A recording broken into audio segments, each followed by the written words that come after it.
But our final take-home message. You're welcome, sir. Thank you.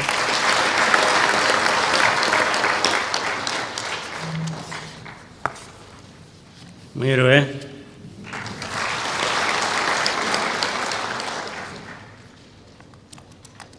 Nagira ngo mbanze kubashimira mwese umwiherero wagenze neza. Ndibura ko hashyizwemo agaciro byari bikwiye, ibitekerezo byatanzwe, kwinenga no kuvuga aho dushobora gukura izindi mbaraga zadufasha kongera gutera intambwe tugomba gutera. Ariko nanone si nabura kurangiza mbasubiza aho twahereye n'ubundi tujya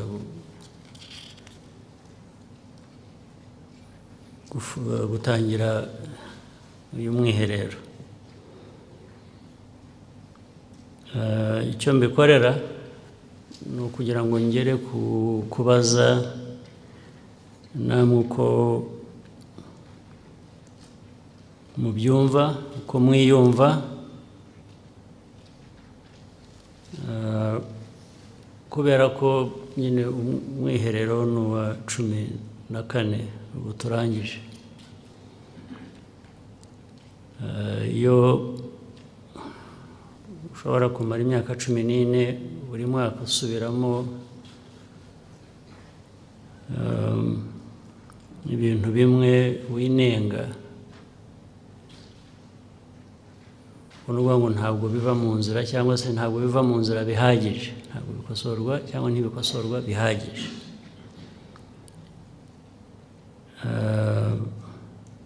Twakora iki rero kugira ngo umwiherero utuviremo gutera indi ntambwe igaragara, icyifuzo dushaka kugezaho igihugu cyacu.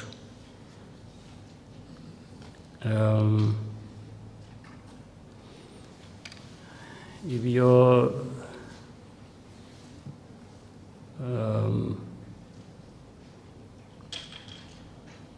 cyangwa n'ibivugwa buri munsi, si umwe ubivuga, kuvuga ko uyu mwaka noneho tugiye gukora neza birushijeho,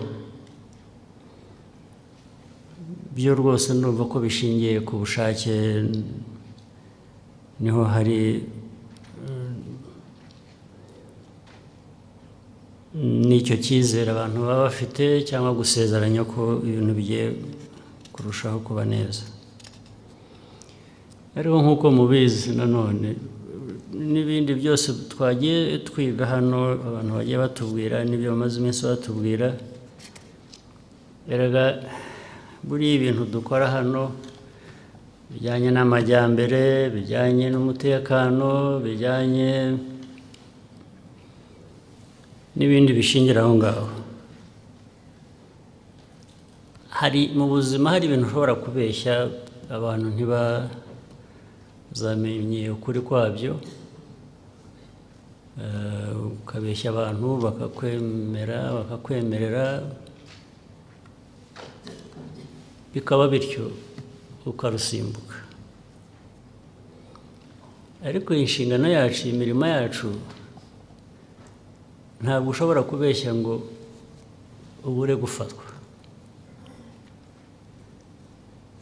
Rwose abantu banagufata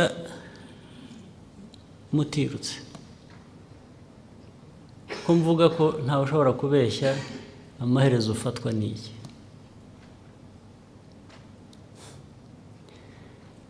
Niba urwana n'ubukene,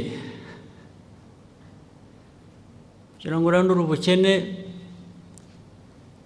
niyo waba uvuga ko wakoze ibintu byose byangombwa, wagize ute, mu gitondo ubukene urabusanga ku muryango.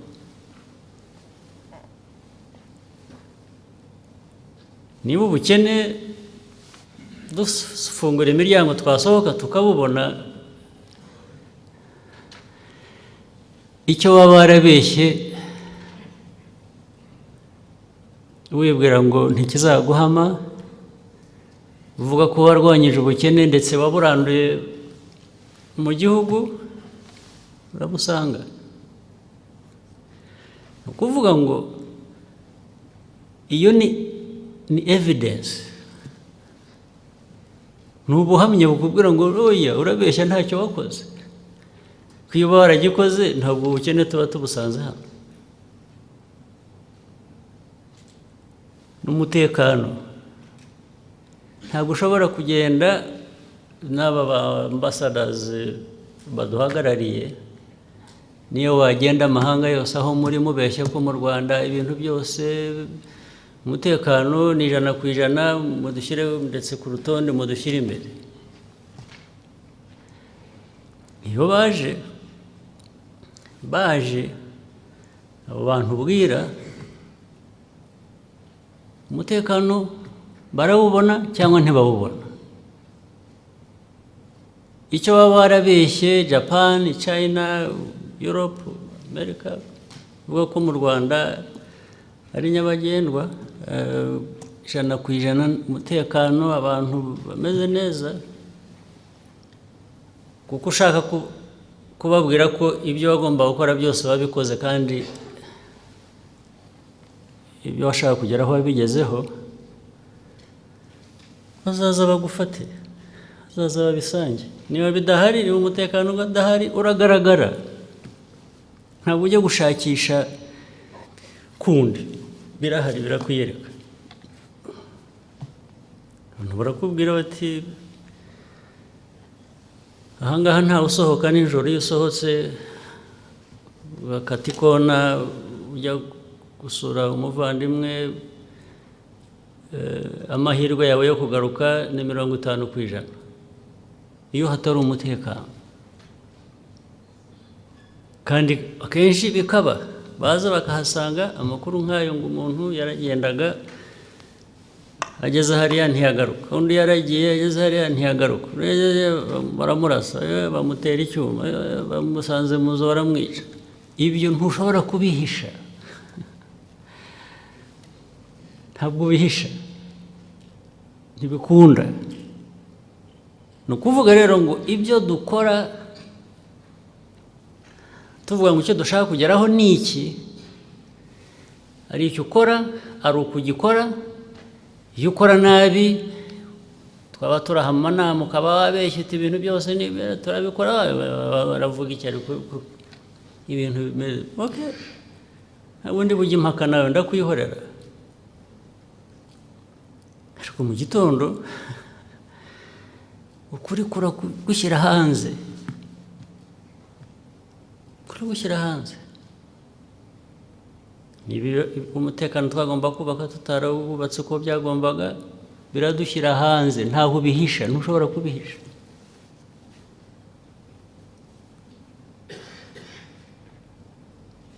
Nibyo bindi mvuga, niba ari amashanyarazi ugomba guha abaturage, igihugu, guha inganda, iyo utakoze ibyangombwa kugira ngo amashanyarazi aboneke, ukaza ahangaha ukabeshya abantu gusa ko ibintu byose by'amashanyarazi byose biri mu nzira twarabitunganyije, okay,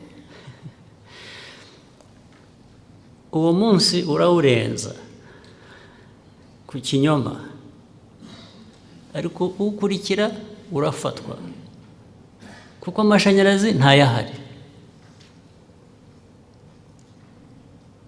Urajya ahantu hose baterega impamvu tutajya dushya, impamvu tuguhaye icyo kunywa kidakonje, n'amashanyarazi dufite yo gukonjesha ibintu, urafatwa. Icyo nshaka kugeraho mbabwira ibyo ni iki, ni ukuvuga ngo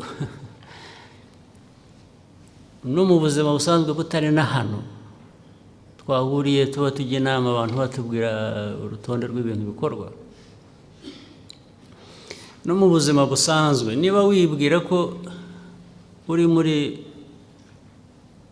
shortcuts,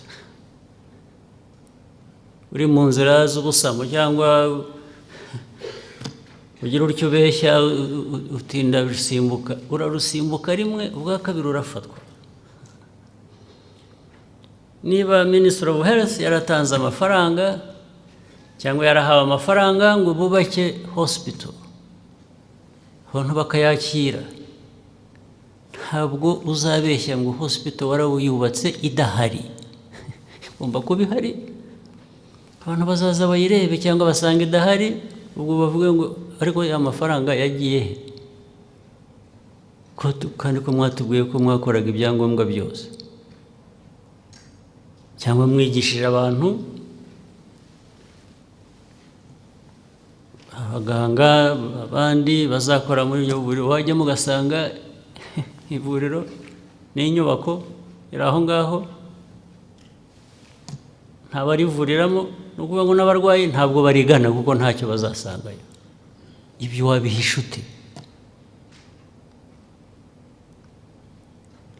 Iyo abantu bahisha cyangwa bagerageza kugira bibarenza umunsi umwe, bibarenza icyumweru, ariko kuri kuragenda kukagusubiza hahandi ngo dore ntacyo wakoze, urabeshye.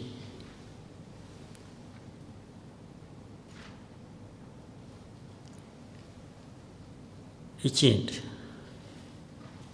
cyatumye mbasubiza aho twatangiriye, ni ukuvuga ngo cyangwa ni no kubabaza, mumbwire niba naribeshye no mu magambo ahubwo, cyangwa se tumenye twumvikane ngo turabwizanye ukuri. Icyambere, ari utazi ibibazo by'igihugu cyacu, aho tuva. Icya kabiri, hari utazi icyo twakora kugira ngo tuve muri ibyo bibazo, niyo yaba atarabizi, wenda umuntu ntabwo abantu wenda igihe cyose bamenya n'ibikwiye kuba bizwi, ariko noneho hari uwavuga ko atabizi, duhora tubiganira kumara noneho reka mpere ku myaka y'umwiherero gusa, imyaka 14.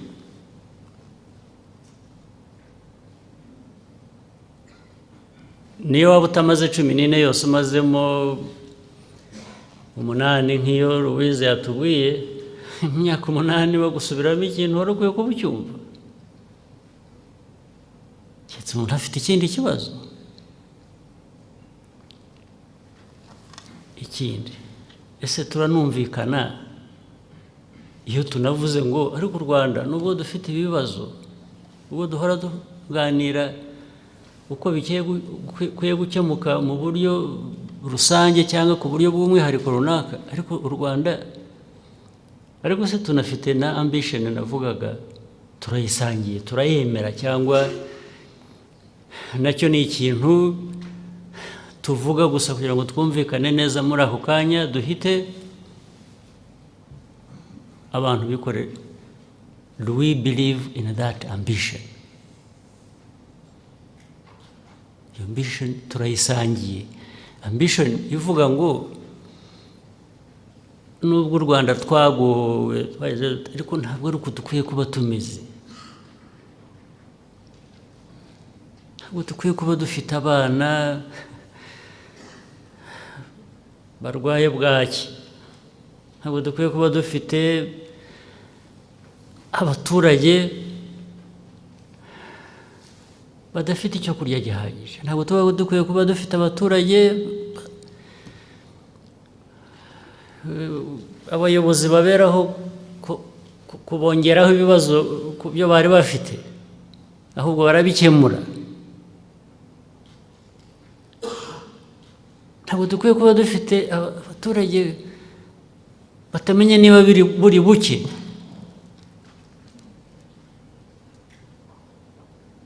Ntabwo twari dukwiye kuba dufite abaturage bavuga ngo ningira Imana nzageza ku myaka 40, kuko kugeza kuri 40 kubera igihugu amateka yacyo aho tuva n'ibikorwa byose, kugeza kuri 40 bakoze ishyano. Ariko ibikorwa byo kuzamura ngo abaturage babeho, Abanyarwanda bashobore kugeza imyaka 70 bibe ibintu buri wese yumva, n'umwana abyaye nawe ubwe azabigeraho. Ni ibintu biriho, ntabwo ari ukuvuga ngo hari ibintu duhimba cyangwa hari ibintu dushaka ibindi bihugu bitageraho cyangwa abantu ku isi batageraho. Turashaka ibintu biriho tuzi bifitwe n'abandi, ahubwo twibaza ngo ariko kuki bo babigera ntitubigire. Naho havamo ambition ishobora kudukoresha ibintu ku buryo budasanzwe, ukemera ukavuga uti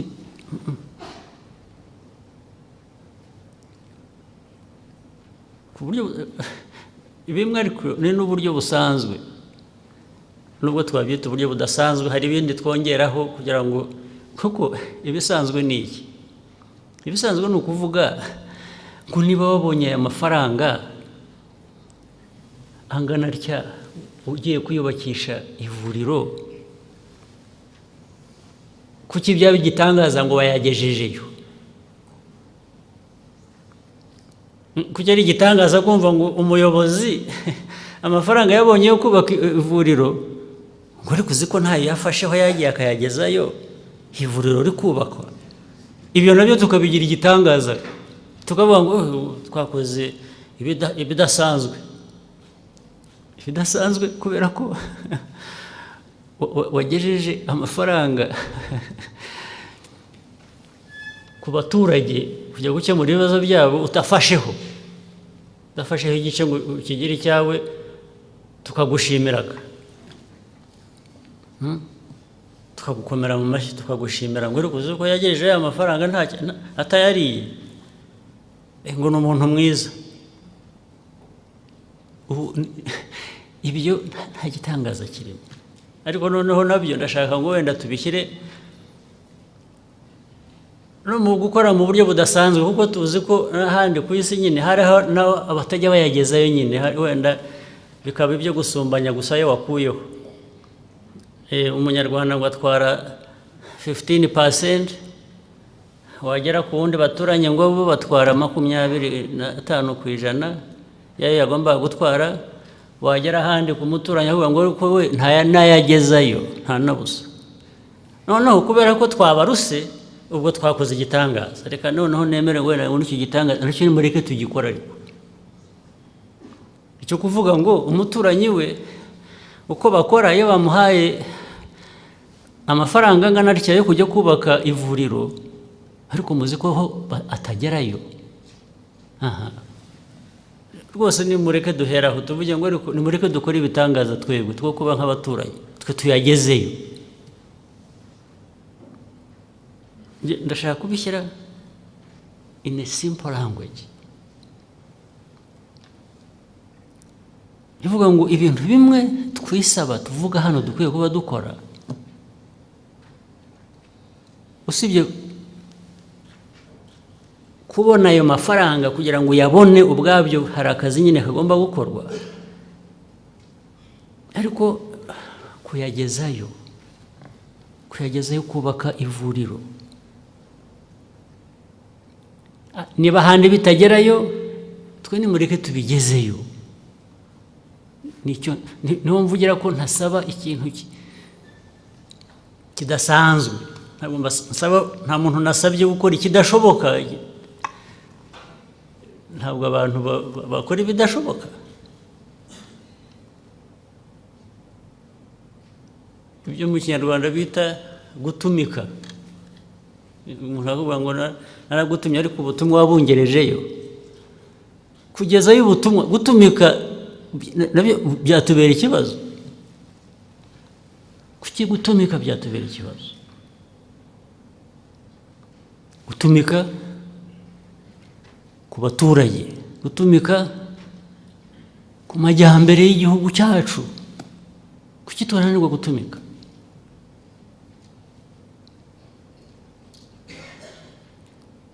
Mu buryo noneho bworoshye, izi ambition nizo turazisangiye, turazemera se cyangwa turazivuga gusa?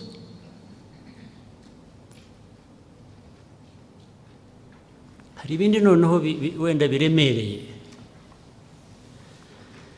hari ibibamo kwitanga, hari ibibamo gushakisha kuba innovative, gushakisha uburyo uvuga uti ariko noneho aya mikoro make dufite twayavanamo inshuro ebyiri cyangwa inshuro eshatu z'ibisanzwe gute? Nabyo sinumva impamvu twabitinya, kandi dufite n'ingero, dufite ingero uko twahereye ku busa. Iki gihugu imyaka 23 ishize cyari ku busa, aho tugeze ubu ntabwo ari uko twabonye amikoro ahagije akwiye kuba duha ibingibi dufite, ahubwo nuko twatubuye amikoro ahari na make tukayabyaza byinshi birenze mu busazwe ayo mikoro icyo akwiriye kubaha abantu. Ibyo rero niba ari byo twabona byakwiyongeraho kugira ngo bitugeze kure aho dushaka kujya, nabwo ntabwo bishaka ngo mu bantu bicaye hano abayobozi b'iki gihugu bikorwe n'abantu 5, 10, 20 gusa, abandi bavuga ngo ariko bariya bo harya abo ngabo mukabatega iminsi.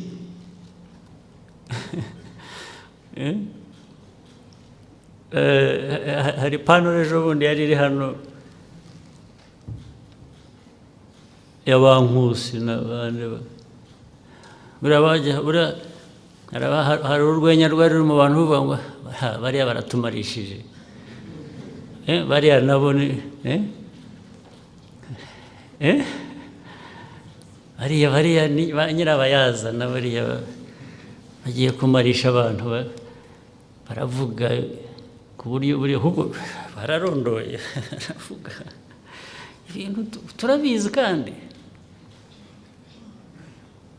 nibo bari ku buriya babivugiye iki, baravuga iby'iki ubu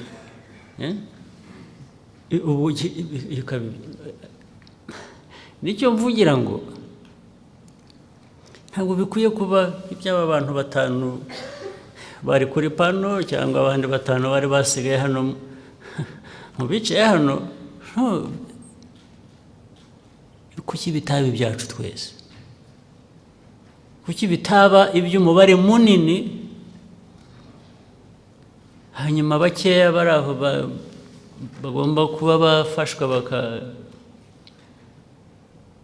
bakajya mu bandi cyangwa bakagororwa, ibyo bikagira inzira.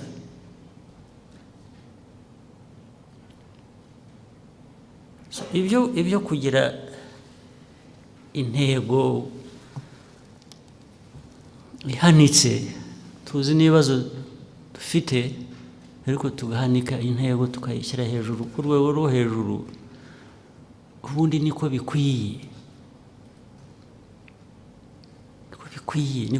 nibyo dukwiye. Kandi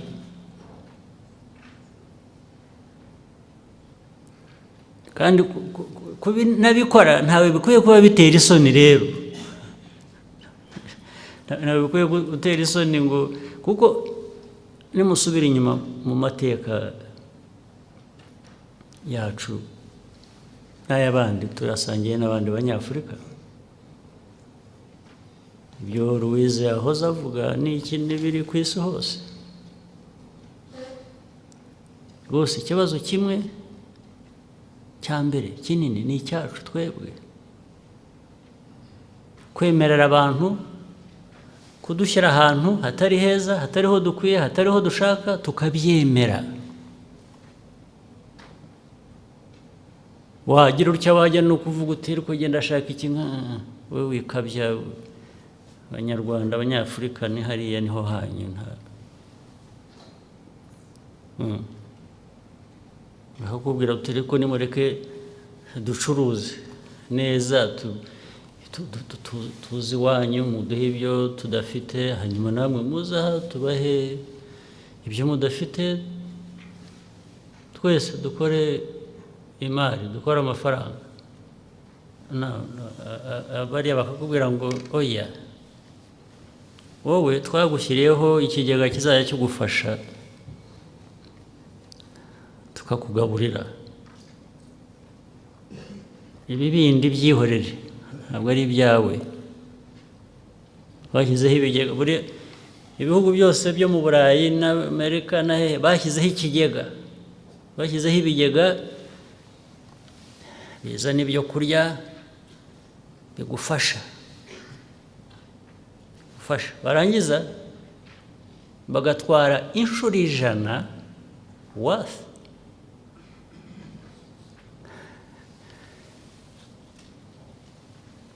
y'ibyo bakuzanira kuguha muri icyo kigega.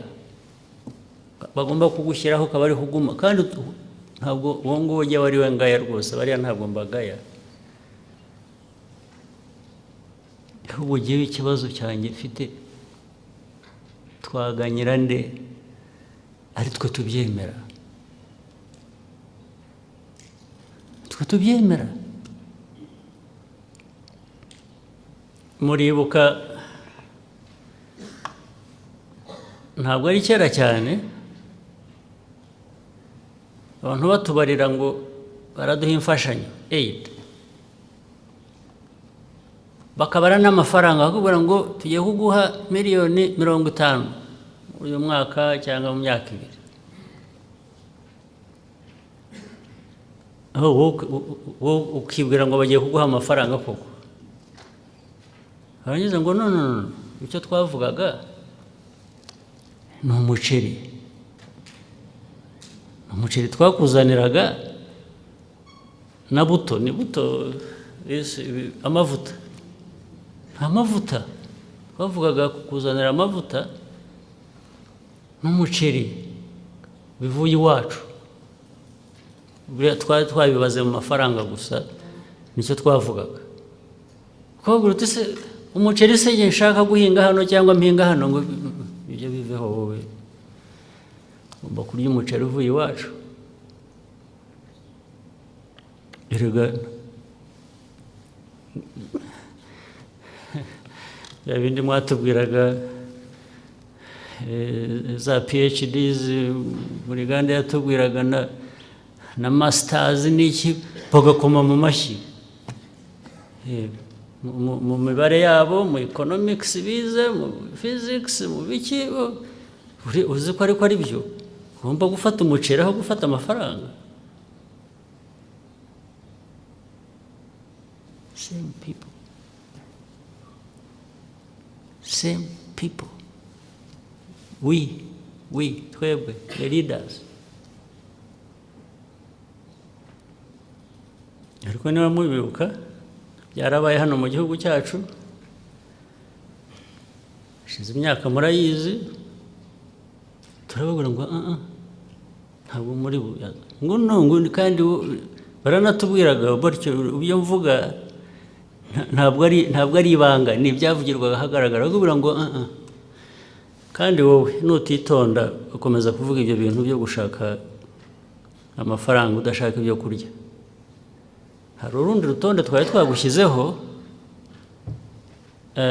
rw'ibintu bitaga, hari ni MCC, turaguhanaguraho kandi ibyo bije bite ikiganiro twavuga ko ari ikindi ubizanye ute ngo no ngo urabizi ngo n'abanyamakuru b'igihugu cyawe ntabwo bafite ubwigenge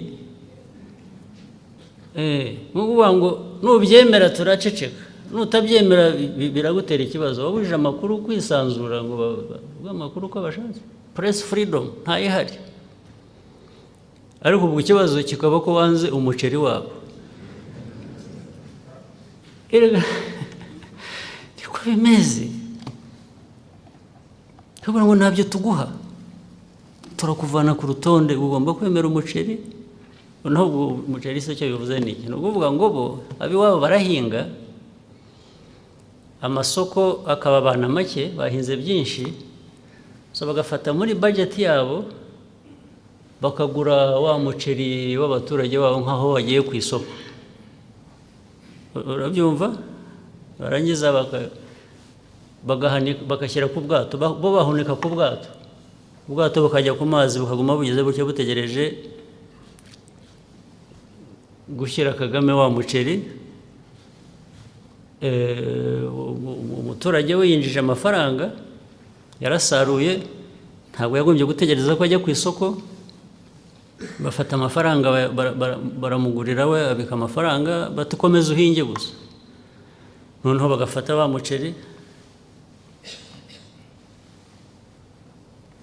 bakazanira bati wowe tuguhaye miliyoni kandi bati abantu bavuga ati ariko se minerals zanjye harya muze mugatwarira ubusa oil bateye byihorere hariya nta n'amafaranga menshi arimo wowe ufata umuceri gusa ufata umuceri uceceke abanyafurika bagafata umuceri bakarya bagataha erega ubwo niko aho tuva aho turiho turwana no kuva ni aho ngaho umuntu utubwira ngo nimwe mugumye aho abakoze ishyano namwe muri mwe babyemera mukora ishyano ubundi mukabyemera mutazi ko mwanabyemeye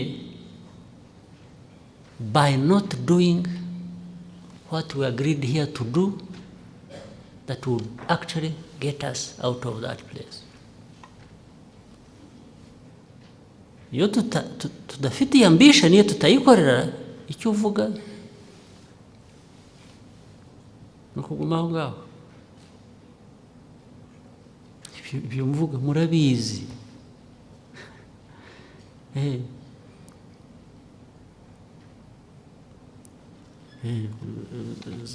WFP World Food Program ubundi irafasha it helps mu humanitarian situations Syria intambara abantu aho baturage ariko mu Rwanda rufite amahoro warangiza utari ko turashaka kubagaburira ko duhinga se dushaka ahubwo naho twara ibyo kurya ku masoko n'imoza n'ibyo ngibyo kuza ku masoko nzagurisha he bakavuga ngo ariko hari abashonje mu Mutara hariya za Nyagatare n'ahandi abantu barashonje ubwo sigaye tubabwira turabwira ngo ariko murabizi muri abantu beza kandi turabyemera murashaka kuduha ibyo kurya ni mu bigure mu Rwanda aho bejeje hanyuma tugaburire abo mu Rwanda batejeje ni ukuvuga ngo amafaranga yagiye mu Banyarwanda bahinze bareza ugaburiye abahuye ibyo rwose ni ibintu niho nabarondogoreyemo nzi ko ari ibintu muzi ibintu mwumva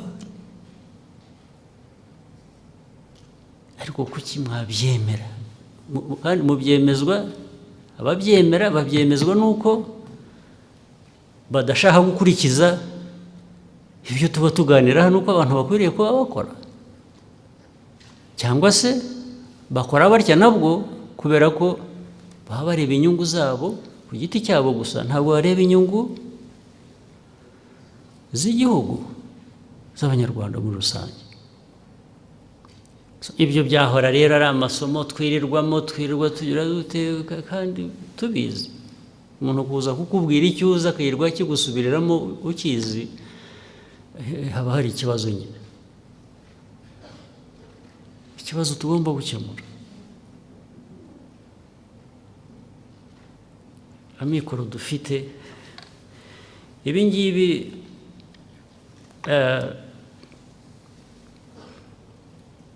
twarangirijeho ibyo Francis Gatare yatubwiraga.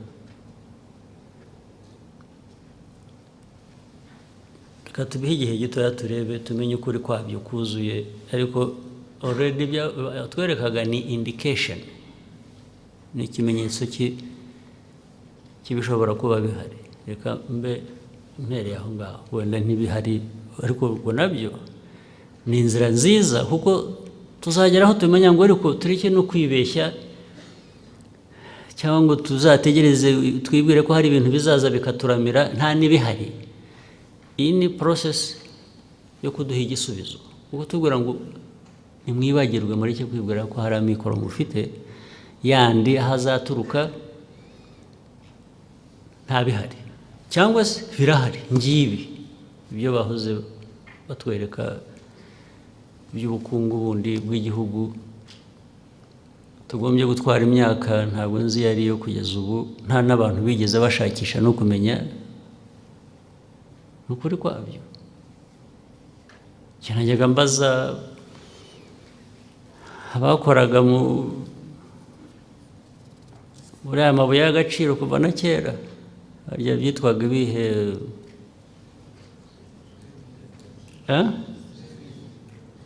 iki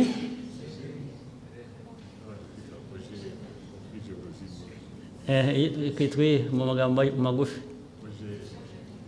na redemi, hanyuma redemi amazina yo twari tuyakizeho. Ariko njye nkababaza pe ubu ngubu aka gahugu kacu ko kameze nta kintu tugira, reka ubu se biba muri Kongo yose bikaza bigahagarara ku mupaka, bikaba muri Tanzania bikaza bigahagarara ku mupaka, ibindi bikaba ni Burundi bakatubwira ngo ariko hari platinum, hari gold, hari ibyo bitangaza nickel n'iki, nabyo biraza nabyo bikahagarara ku mupaka. Ubu ariko sinshashye kubihakana cyane, kuko uko u Rwanda umupaka warwo umeze n'ubundi hari ababigenje ko bashobora kuba baragiye umurongo ukurikiraho ibintu bitari ku ruhande rumwe, bakagenda bavuga ngo hatari ibintu ariho dushyira aba bantu, nabyo wenda byarabaye. Ariko science ifite uko yatubwira ukuri ikatwemeza, bikaba gukeka gusa, bikareka kuba conspiracy, tukava muri conspiracy theories zivuga ngo abantu baratugambaniye, bagenda bashushanya bashakisha hatari ibintu, ako kantu bagashyira hagati aho barangiye bati aka niko kanyu mushigaje, ibindi barabitwara. So ubu turagenda tuva muri conspiracy theories tugana muki. Ubwo ariko hari ikindi gisanzwe nacyo tugomba kugira, kubera nabwo twabiteye nk'abanyafurika. Muzi ibintu bita resource curse, umuvumo, resource curse, ni umuvumo wo gutunga.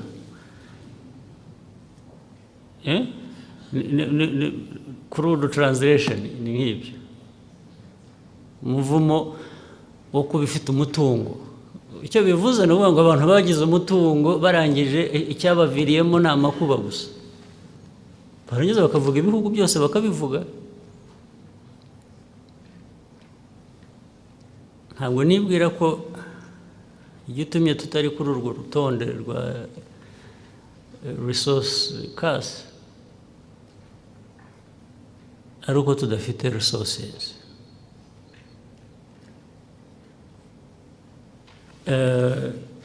Ahubwo nuko twitwa ko tutazifite, kuko ubwo tutazifite ntabwo byatubereye umuvumo. Ariko reka mbabwire, yewe ngiye gutoranya umuntu ampitisha amakambwa ngo ariko president urabizi hari ibintu bibiri hano, hitamo. Hari ukugira resources nyinshi ukagira ikibazo cyo kuzikorera management no kugira ngo zungukire igihugu. Ubu ni nako bimeze, nkaho bampitishijemo ariko bampitiyemo aho kugira ngo babe aryo hitamo. Ukanambwira ngo ariko hari n'ubukene bwinshi wemanagingira ubu bukene nibwo bwiza, nibwo butagutera ikibazo. I mean, the answer is obvious. Najya guhitamo kumanaginga ubukene kubera iki? Kuki nahitamo kumanaginga resources? Kuki resources zambera ikibazo ariko? Niba duhangana n'ubukene tukagira aho tubugeza, ubu twahangana n'ubukire tukabura aho tubugeza? Birashoboka. Ikibazo ngira ngo wenda naho dutangiriye hafasha. Abantu batangiriye ku bukire nyine umurengwe urica, bararengwa bibagirwa ibyo bagomba gukora. Ariko nta murengwe w'ubukene ubaho, ntabwo harengwa kubera ubukene.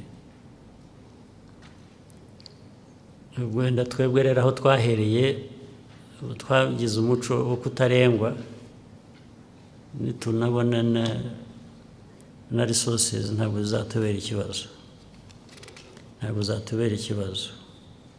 Ariko hari ibihugu tuzi bikize ubukire butabereye ikibazo. Abayobozi bafite oil nyinshi cyane, aho kugira ngo bibabere ikibazo bibaberamo ubukungu koko. Kuki se twe tutaba duri? Ndibwira rero ko nibisobanuka neza ubwo tuzakora iyindi retreat twumvikana uko tuzamanaginga umutungo kurusha kumanaginga ubukene. Ndeka ngira ngo nsoreza aha mbasaba ko twagerageza rwose. Hari ibintu byinshi twabonye hano bishoboka, dufitiye ubushobozi n'amikoro n'ibindi bikenewe ibyo ari byo byose.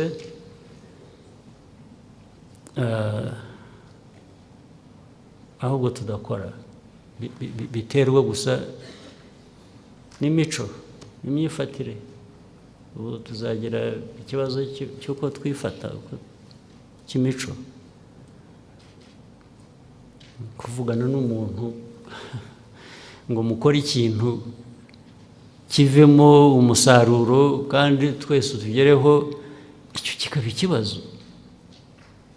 Just to pick a phone and talk to somebody.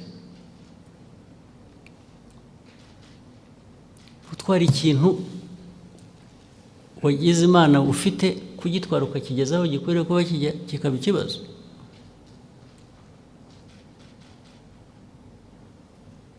Ni ikibazo cy'imico, ni ikibazo sinzi. Kandi icyo kibazo cy'imico tugikemuye, n'aba bandi bagerageza kureba inyungu zabo gusa batareba iz'abandi, amaherezo zabo nazo barazibona. n'umuntu ku giti cye n'inyungu ze nawe ageraho akazigeraho iyo akora neza. Ntabwo kugera ku nyungu zawe byahora binyura mu mico mibi yo kubuza abandi nabo ibyo bakwiye kuba bageraho. Ntabwo amajyambere yavamo kugerageza kwireba gusa nk'umuntu utareba inyungu rusange, utareba inshingano, utareba aho dukwiriye kuba tuva n'aho tujya. Sinzi rero ukundi nabyita, usibye ko nagira ngo gusa mubishatse cyangwa mubishoboye mujye mugira umwanya, ufata umwanya muto, ntabwo ugomba kuba munini cyane. Niyo wafata isaha imwe ku munsi ugatekereza gusa ibintu byo guhindura imico no kumva uburemere bifite, byadufasha twese. Murakoze cyane.